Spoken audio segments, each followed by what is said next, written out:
Hey y'all, Jonathan McGarry here, and this is Off the Page, Genesis chapter 11. And this is what God caused to jump off the page to me today as I read this chapter several times. In chapter 11, we read of two major subjects.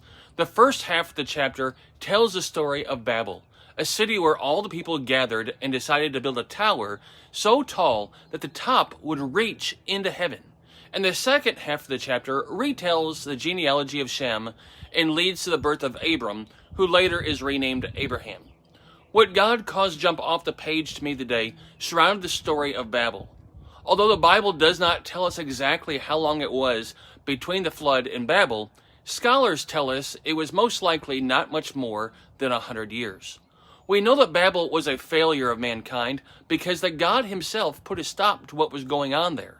The people had become so arrogant and defiant toward God, and instead they found their satisfaction in their own abilities instead of looking to Him. What really stood out to me was how quickly the people forgot about the miracle provision of God and the protection of the human race that God had provided through the ark.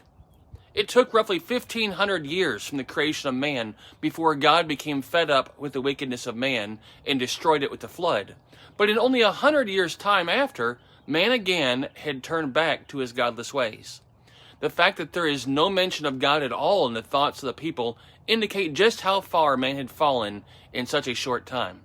But before we get too high and mighty in our condemnation, isn't that just like us today?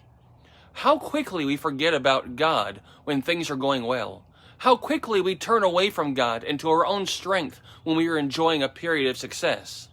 We must remember that the goodness of God and the miracles that He provides and has provided in our lives, and keep Him in our thoughts and our relationship with Him vibrant.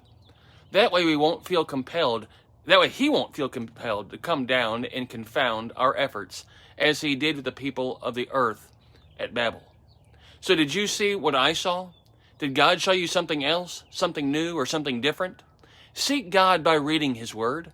After all, the whole purpose of reading His Word is to seek God, to know God, and to have a relationship with God. Let God speak to you today. Until next time, remember I love you, but more importantly, remember God loves you, and keep your eyes on Him.